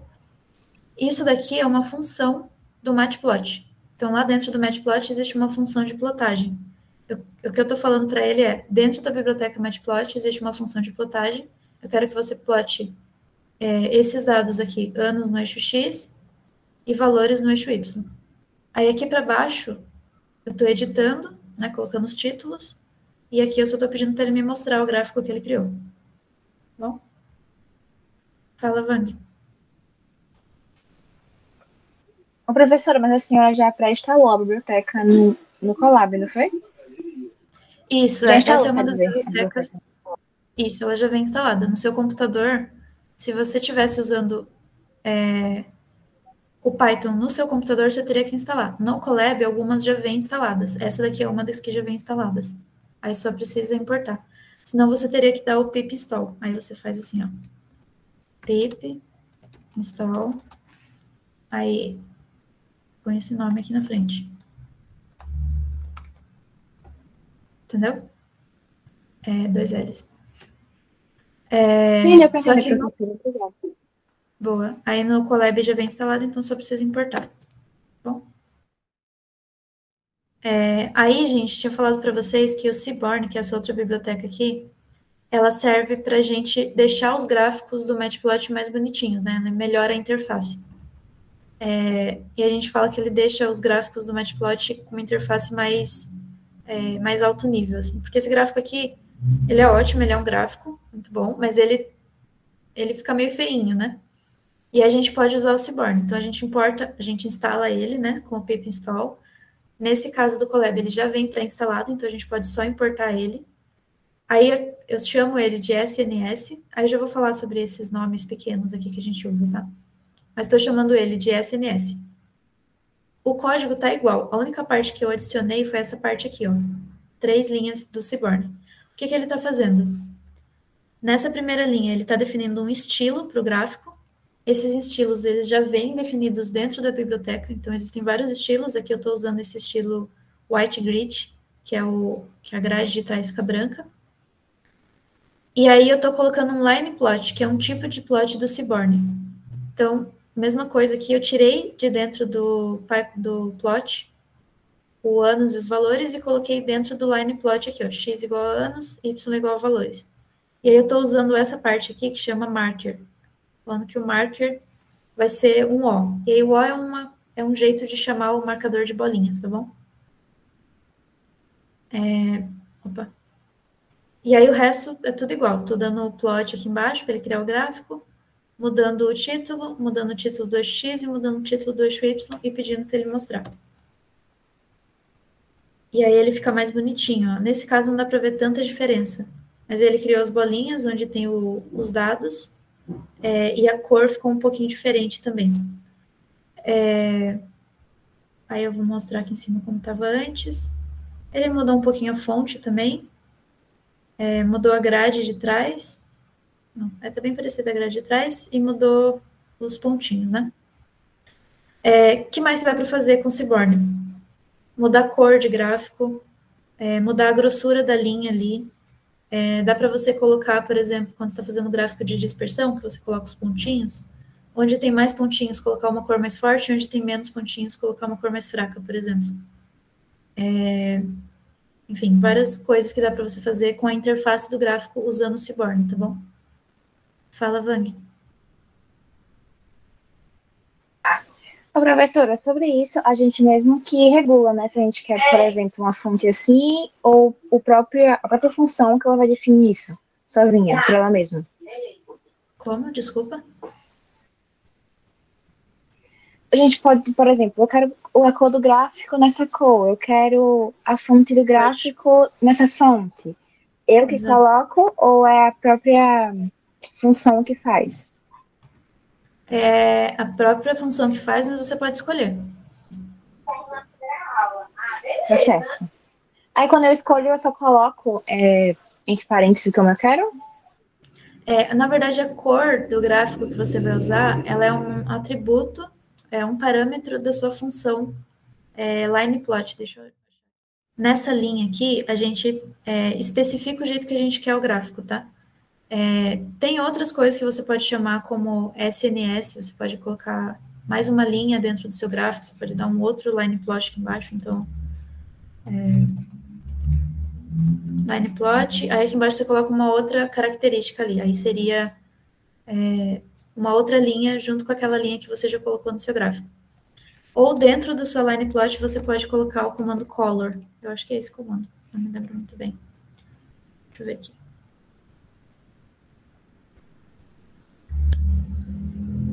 que ele dá, tá vendo que ele já dá a dica aqui para você, né? Ele já dá quase um manualzinho de como usar. Bom, aí, ó, aí mudou a cor da linha, viu? É uma das formas de fazer, mas tem outras formas também. Você pode mudar o estilo do gráfico. Aqui eu coloquei como estilo white grid, mas tem outros estilos. Aí você entra lá na biblioteca, na documentação do Seaborn, vai ter outros estilos. Vai ter outras coisas que você pode colocar como parâmetro aqui. Então, se eu não dou a cor, ele entende que o padrão é azul. Então, ele vai imprimir como azul. Mas eu posso colocar color e definir a cor que eu quero.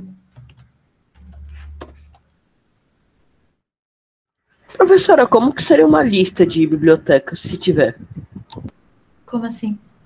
Se a gente for ter uma lista de bibliotecas, tipo, lista com a atividade do mês, como que ela seria? Vai ter essa semana a lista de bibliotecas. Vai ser basicamente pedir para vocês usarem funções, usarem módulos importantes dentro dessas bibliotecas que a gente está vendo hoje. Por exemplo, uma a gente usa o random, em outra a gente usa o numpy, em outra a gente usa coisa tal, é isso? Exato. Eu pediria para vocês, por exemplo, fazer algum exercício que precisa criar um número aleatório entre 1 e 20. Aí vocês teriam que encontrar qual que é o módulo dentro da random que faz isso. Ah, interessante. Certo? E aí a gente tem um exercício aqui com o Scikit. O Scikit é aquela biblioteca mais de entrada para quem está começando a trabalhar com aprendizado de máquina, tá? Então aqui eu estou importando o Scikit. De dentro do Scikit eu estou importando esse datasets aqui, que são conjuntos de datasets. Aí mais tarde a gente vai aprender certinho o que é datasets, mas aqui o que a gente vai usar é um dataset como uma grande tabela, tá bom? E importando pandas, que é aquela outra biblioteca. Então, o que ele está fazendo é baixar esse dataset, que se chama Iris. Então, ele vem de dentro do dataset, que foi que eu importei, baixar o Iris, né? O Iris é um dataset padrão que a gente usa para muita coisa, para aprender a mexer com esses datasets em geral, com essas grandes quantidades de dados. E aí, aqui eu estou passando esse Iris, que virou o meu conjunto de dados, para um data frame do Pandas. Então, Pandas é uma biblioteca que a gente trabalha com data frames. Aqui eu estou criando um data frame que a data dele, né? O data são os dados, né? Então, os dados deles é o data frame Iris. Beleza, então aqui eu estou criando, e aí eu vou mostrar para vocês como é que fica a tabela. Então, aqui eu estou dando data head, que dá as 5 primeiras linhas da tabela. Então, aqui estão as tabelas. Então, aqui tem... Esse Iris, ele é um dataset sobre flores, tá? Ele fala diversos tipos de flores. Então, aqui ele está falando o comprimento da pétala, largura da pétala. Não, esse aqui eu não lembro o que significa essa palavra. Mas é sobre flores. E aí, ele na frente, largura da pétala e comprimento da pétala, tá? E aí, dá para você trabalhar um monte de coisa de exploração de dados em cima desse dataset. Outra coisa que dá para a gente fazer, por exemplo, é dar um describe, que é um outro módulo aqui do Pandas. Então, aqui eu estou pegando o meu conjunto de dados e dando describe. E aí ele vai me dar todas as informações sobre esse conjunto de dados. Então, qual que é a média desse conjunto de dados para cada uma das colunas? De comprimento de pétala, eu tenho a média 3.758, por exemplo. E o desvio padrão 1.765. Aí o mínimo, que é 1, o máximo, que é quase 7, e aí os quartis, né? Quartil de 25%, 50%, 75%. Uma das coisas que dá para fazer com o Pandas, dá para fazer muito mais coisas, e a gente vai aprender como é que mexe com isso, tá bom? Isso, é pétala, porque é um dataset de flores, né? Isso aqui são informações sobre flores. É como se fosse uma tabela. Cada linha da tabela, deixa eu dar o head aqui de novo.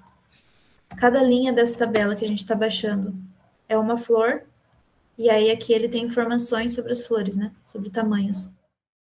Beleza, vamos ver um comecinho do que é o NumPy, e aí a aula que vem a gente vai estudar só o NumPy, tá bom? Mas vamos ver aqui um comecinho. O NumPy, ele é uma das bibliotecas que a gente vai estudar nesse curso. E aí, por que ele é uma biblioteca importante junto com o Pandas? Primeiro porque aqui a gente vai trabalhar dentro do NES, principalmente com dados, e é muito importante que vocês saibam lidar com esses dados, manipular eles, fazer os cálculos principais e encarar eles da forma certa. O NumPy, ele é uma biblioteca científica. Então, dentre as coisas boas do NumPy, a primeira é que ele consegue trabalhar com números de uma forma muito próxima ao que a gente vê na matemática. Então, vocês já aprenderam na aula de vocês de matrizes o que são vetores e o que são matrizes, certo? Vocês já viram? Certo. Boa. Então, o NumPy ele é uma biblioteca que a gente consegue trabalhar com matrizes e vetores muito próximo do que a gente vê na matemática. Além disso, quem trabalha com matemática um pouco mais avançada, muita coisa que você vai trabalhar em computação depende de álgebra linear. E aí, a álgebra linear é um tipo de manipulação de dados que dentro do Python, o jeito mais fácil de fazer é usando NumPy. NumPy e Pandas, né? E aí, a álgebra linear é uma área da matemática muito importante para quem vai trabalhar com computação científica, tá? Tanto dentro da computação quanto dentro da matemática. E aí, por causa disso, quem trabalha muito nessas áreas de computação e matemática usa o NumPy demais, assim, como base para tudo que vai fazer. Fora que ela é uma linguagem muito eficiente, então você consegue trabalhar com muitos dados sem precisar ficar dando muitos rodeios. Ela consegue lidar com muita coisa e processar muita coisa de uma vez só. Certo? Qual que é o objeto que a gente trabalha dentro do NumPy que diferencia ele dos outros? No NumPy a gente tem os arrays. Os arrays de NumPy, para vocês que já conhecem um pouco de matemática, eles podem ser interpretados como um vetor da matemática. Então, todo aquele conhecimento que vocês estão tendo de vetor dentro da parte de matrizes, interpretem que o array do NumPy é um vetor, tá bom? Então, vocês podem multiplicar o vetor, vocês podem fazer um vetor pelo outro, vocês podem interpretar um array também como matriz, a gente vai ver isso hoje. Fazer operações com escalares, fazer operações vetoriais, calcular distâncias, né, entre arrays também. Todas as propriedades do array da matemática cabem aqui nos arrays do NumPy, dos vetores, né, da matemática. Então, pensando dessa forma, para importar o NumPy, né, a gente tem que instalar, como eu ensinei lá em cima, e para importar a gente faz desse jeito. Então, import NumPy as NP. Aí, gente, uma coisa importante aqui. Eu estou colocando alguns nomes de bibliotecas. Então, por exemplo, o Seaborn, eu importei ele chamando Seaborn as SNS. Matplotlib eu estava chamando de PLT. Pandas, depois vocês vão ver que eu vou chamar de PD. Oh, meu Deus, tá difícil. Espera aí. Então, Pandas eu chamo de PD. E o random, às vezes, a gente chama de RD também, e, enfim. Essas são bibliotecas muito utilizadas. Todo mundo usa essas bibliotecas. São bibliotecas, assim, super difundidas. E essas siglas aqui são siglas que a gente usa como boa prática, como uma prática de fazer com que todo mundo que está lendo seu texto encontre alguma familiaridade no jeito que você usa as funções. Então, são nomes padrões que a gente usa para as funções, para as bibliotecas. E aí, recomenda-se que a gente, dentro dos nossos códigos, use esses nomes também, tá bom? Então, a partir de agora, sempre que vocês forem usar o Seaborn, vocês usam como SNS, é uma boa prática, Matplotlib como PLT, Pandas PD e NumPy NP, tá bom? Isso também é outra coisa que vocês vão pegando com o tempo, mas NumPy, pelo menos, a partir de agora, todo mundo usando como NP, tá bom? Então, eu estou importando e estou chamando de NP. Toda vez que eu for usar alguma função do NumPy a partir de agora, eu só preciso colocar NP e aí a função na frente, como eu fiz aqui embaixo, tá? Essa função aqui do NumPy, ela vai criar um array, ou seja, ela vai criar um vetor para mim, tá bom? Então, eu estou falando npArray, que é a função que cria um vetor, e aí dentro da função eu estou dando uma lista. Antes, a gente enxergava isso só como lista.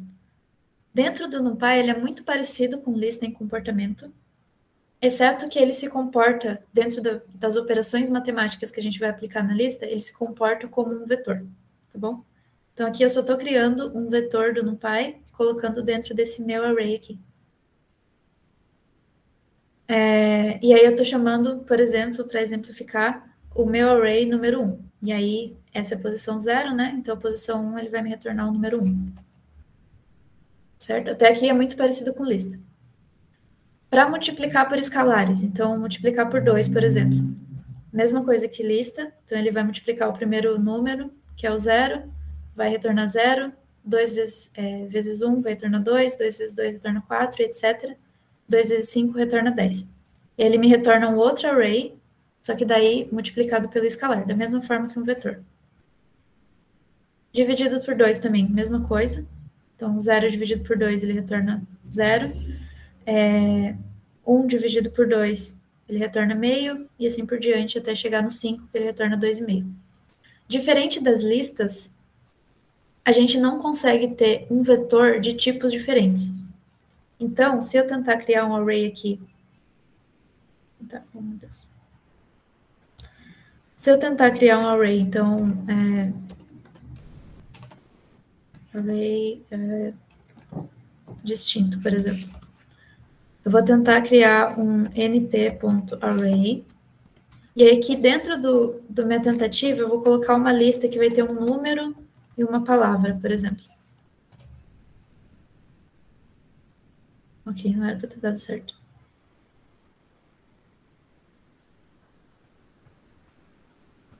Não sei porque deu certo, mas não era para ter dado certo. Depois eu vou ver porque que deu certo. Tá bom? Era para ter dado um erro. Aí vamos para a parte de fazer somas. O que acontece lá na matéria de matrizes quando vocês criam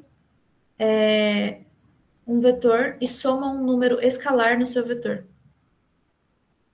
Soma todos os elementos com o número. Toda aula isso acontece, né, João? Verdade. Mas sim, soma todos os elementos. Então, eu vou pegar o meu vetor e vou somar um 3. Então, 0, né, que era o primeiro elemento, mais 3 das 3, enfim, aí a gente soma até o 5, que vai dar 8. Boa, isso é um comportamento igual do vetor. Quando eu tento tirar 1, mesma coisa. Então, menos 1, 0, 1, até o 4. Então, até aqui, a gente está trabalhando de uma forma muito parecida com lista, certo? Porque a gente está trabalhando os arrays com escalares. Aí, a partir de agora, a gente vai começar a trabalhar os arrays com arrays. Aí, vocês lembram lá da matéria de matrizes, que quando você vai somar vetores, então você tem um vetor que você faz na horizontal e um vetor que você faz na vertical, e você soma cada uma das entradas dos vetores, né? Fazendo parzinhos, certo? A soma é... Boa. Então, vamos tentar. Ó. Tô criando meu array 2 e meu array 3, tá bom? E são dois vetores diferentes. Então, o primeiro é 2, 2, 2, 2, 6 entradas com 2. E o segundo é 3 entradas com 1. Então, aqui eu vou tentar somar o original, o meu array original lá, que era 0 até 5, com esse primeiro, meu array 2, que é uma entrada cheia de 2. Então, aqui ele somou 0 e 2, até o 5, que ficou 5 mais 2, que deu 7. Professora, esses arrays, eles multiplicam matrizes? Sim, também. Meu Deus do céu. Professor, agora eu tô ficando preocupado, porque eu fui testar no meu e deu certo eu colocar uma string dentro do vetor. Pois é, o meu também deu. Não sei por quê, não era pra ter Deve ser dado. algum erro do Colab, eu acho. Então, não sei. Eu vou pesquisar isso daqui a pouquinho. E aí eu falo pra vocês. E aí aqui eu vou tentar somar o meu array, que é 0 até 5, com o meu array 3, que é 3 entradas de 1. E aí, igual acontece lá nos vetores da matemática, a gente não consegue somar, porque são vetores de tamanho distintos. Então, a gente não consegue somar um vetor de tamanho 3 com um vetor de tamanho 6, certo? Fala, Marianita. Professora, como é que a gente sabe o tamanho dessa matriz, por exemplo? Desse meu array, por exemplo, esse primeiro. Boa, essa é a próxima coisa que estava aqui, na real. Já vou te responder, tá bom? Então, a gente não pode somar arrays de tamanhos diferentes. Eles têm que ser o mesmo tamanho para a gente somar eles. Aí, diferente das listas, né? Quando a gente fazia a soma de duas listas, então a gente tinha lista 1, de 1 até 3, e lista 2, de 3 até 5, e a gente somava as duas, ele concatenava. Então, ele colocava uma lista no começo, e aí colocava outra lá no final. Os arrays, eles somam mesmo. Então, ele coloca um número junto com o outro. Então, 0 mais 2, 1 mais 2, e aí ele cria um novo do mesmo tamanho, só que somando. Tá? Essa já começa a diferenciar um pouco os arrays das listas. Maria Rita, já vou responder o seu, que é... tá lá para baixo, na real. Mas eu posso fazer o seguinte. Eu dou o meu array, que é o que eu estou usando como variável, ponto shape. E aí, quando eu executo isso aqui, ele me dá o tamanho do array que eu estou usando. Então, aqui ele tem 6 entradas, tá bom? Ou o meu array 3 tem 3 entradas. Certo? Aí, para subtrair, mesma coisa.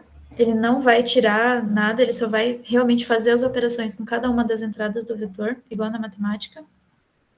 Então, aqui eu tinha a primeira entrada 0, aí eu tirei aquele array que era todo de 2, então 0 menos 2, 1 menos 2, e assim por diante, até o 5 menos 2. E aí, para multiplicar, eu estou multiplicando 2 vetores. O que acontece na matemática quando eu multiplico 2 vetores?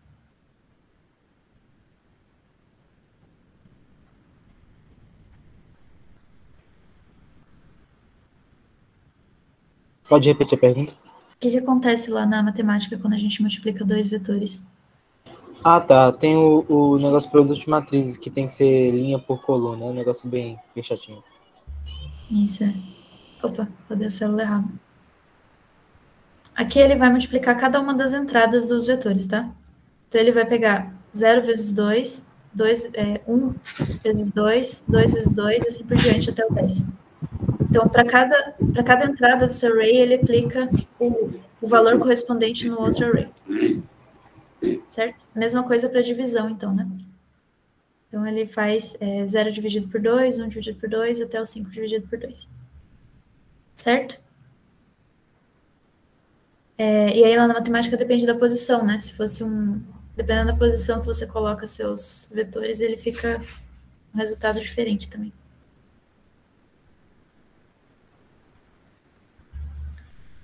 Isso, Maria Rita. Meu array é como se fosse uma matriz coluna. Professora, tem como fazer uma matriz que não é coluna com NumPy? Tem também, mas vamos vendo com calma. Tá bom. Agora vamos ver as matrizes, né? Os arrays multidimensionais. Então, isso daqui é como se fosse uma matriz coluna. Como se fosse é um vetor só, certo? Tem como eu fazer mais de uma coluna na minha matriz. Então, eu vou estar criando um array multidimensional. Pode ser de 2 dimensões, como é o que a gente está trabalhando lá em matrizes. Então, uma matriz que tem x e y. Ou pode ser uma matriz com 3 dimensões ou com 4 dimensões, enfim. Quantas dimensões a gente precisar, tá bom? Nesse curso, a gente vai trabalhar só com 2, tá bom?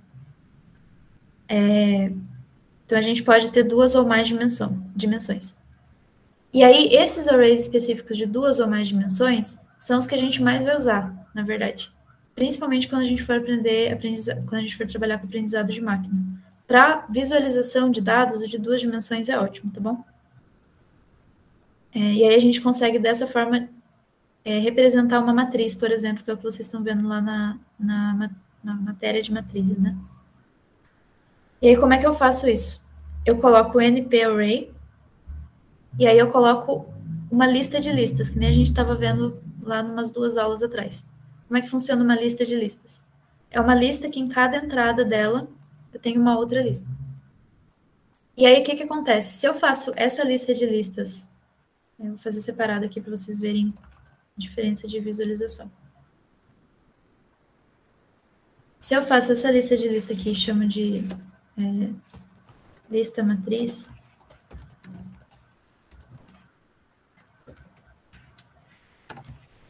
Lista matriz. E aí eu vou dar um print, lista matriz. Beleza, ele imprimiu desse jeito, certo? Para o NumPy, isso aqui é uma matriz, do jeito que a gente está acostumado... não deu print. Mas do jeito que a gente está acostumado a ver na matemática. Então, ele vai olhar para isso aqui, um NP Array que tem 2 dimensões, né, que é uma lista de lista, e ele vai entender como uma matriz de fato. Então, se eu pedir para ele imprimir essa matriz, ele já me imprime, inclusive, no formatinho de matriz. Tá bom?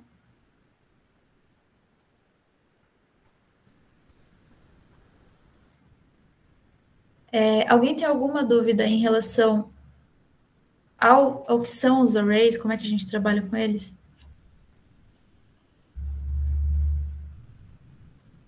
Professora, tem como inverter uma matriz com arrays? Tem. Tem como achar a inversa de uma matriz com arrays? Uhum. Tem também. Interessante. Então vamos lá, acho que a gente não vai conseguir chegar nessa parte hoje, mas tem como. Quer ver, eu acho que é... Aí, beleza. Aí, como na matemática, quando a gente vai acessar como a gente vai se referir a um valor dentro de uma matriz da matemática, a gente tem os parzinhos x, y, certo? O x se referindo à linha e o y se referindo à coluna. Então, se eu quero, por exemplo, a posição do item 6 aqui dentro, a linha 2, a coluna 3, certo? Ele seria a posição 2,3. No array do Python é a mesma coisa. No array do NumPy é a mesma coisa, né? Então, na matemática, a gente tem o x, y como parzinho para a localização. E no array do NumPy é a mesma coisa. Então, se eu colocar aqui array matriz, o parzinho 1, 1, ele deveria me retornar a linha 1, coluna 1. E aí, lembrando que o Python começa a contar sempre do 0, então ele vai me retornar o 5, tá? Certo? Essa é a única pegadinha. Começa a contar do 0, não do 1. Na matemática, a gente começa a contar do 1. Tá bom?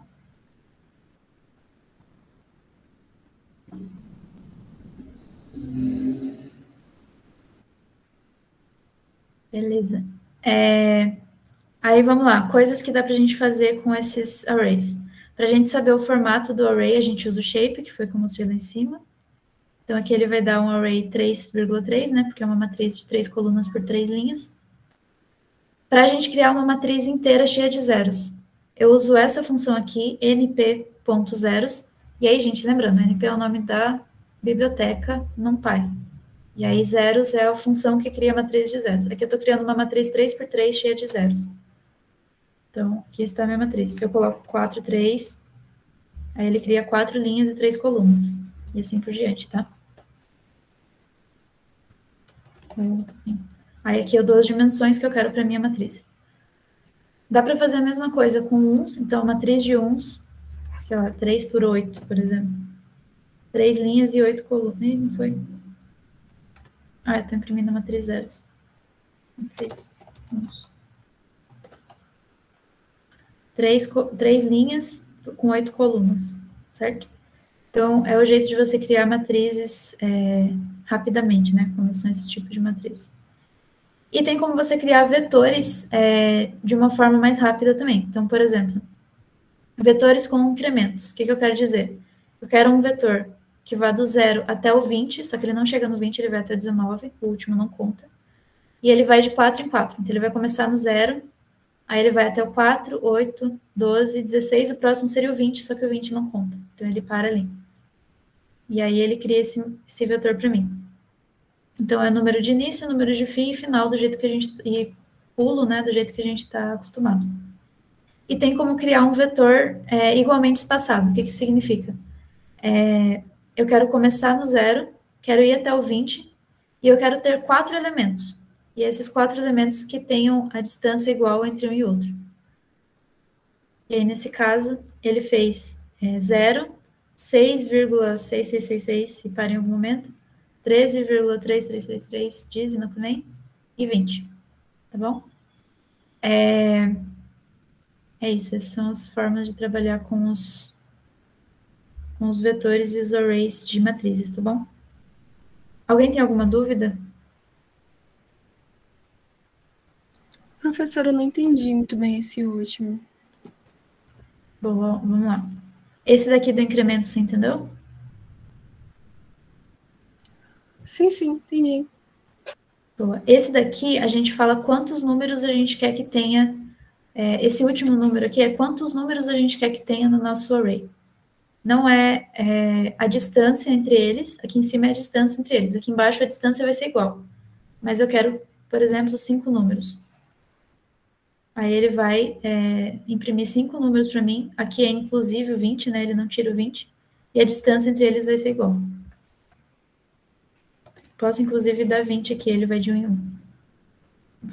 Não, ele tem que ser 21, né? Porque inclui 0. Certo? Entendi. Obrigada. Tem alguma pergunta, pessoal?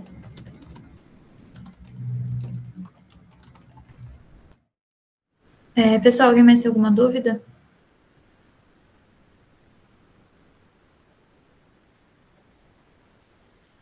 O Angleisa mandou no chat. Beleza, vetores com incremento. Vamos lá. Então, a gente tem duas formas de criar vetores automaticamente aqui. O primeiro é com incremento e o segundo é com igualmente espaçados. O igualmente espaçados, acho que já pegamos, né? A gente só dá o número de itens que a gente quer no nosso vetor e ele vai criar ali um vetor que é igualmente espaçado com aquele número de itens. Aqui em cima são vetores com incremento. Então, a gente dá o número inicial, o número final mais 1, então eu quero que ele pare no 19, eu tenho que dar o 20, e aí quanto que eu quero que vá somando a cada número. Então, começando no 0, como eu dei o 4 aqui na última posição, é o salto, né? Então, é 0 mais 4, depois 4 mais 8, depois 8 mais 12, depois 12 mais 4. Desculpa, falei tudo errado, gente. É 0 mais 4, aí dá 4. Aí 4 de novo, coloco mais 4, chega no 8, aí mais 4 dando 12, mais 4 dando 16, tá bom? Então, esse 4 aqui é o salto do mesmo jeito que a gente fazia lá no fatiamento com as listas, tá bom?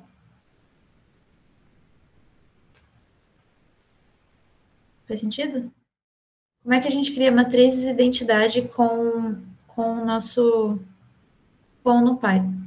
A gente tem essa função aqui que se chama NPI, certo? Aí, dentro do parâmetro dessa função, a gente vai dar um número, que vai ser a dimensão da nossa matriz de identidade. Aí, vocês já viram, provavelmente, matriz de identidade de dimensão 1, que é só o número 1, matriz de identidade de dimensão 2, que é 1 e 0, 0 e 1, dimensão 3, que é 1, 0, 0, enfim, com a diagonal 1. E aí, aqui a gente dá o tamanho da matriz que a gente quer, e aí ele cria uma identidade da dimensão que a gente colocou ali em cima, tá? E assim por diante, até a gente chegar até a gente fazer as funções que a gente quiser aplicar. Certo? Acho que é isso por hoje, hein?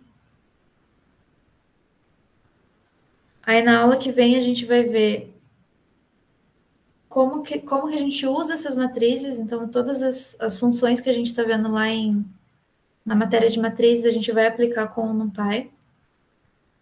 A gente vai ver um pouquinho mais o que dá para fazer com o NumPy. Mais funções no NumPy, como a gente trabalha com álgebra linear dentro do NumPy, então como é que a gente cria uma multiplicação vetorial, por exemplo, como é que a gente calcula o determinante de uma matriz, a inversa, e todas essas coisas que são mais de álgebra linear do que de fato só o item da matriz, né?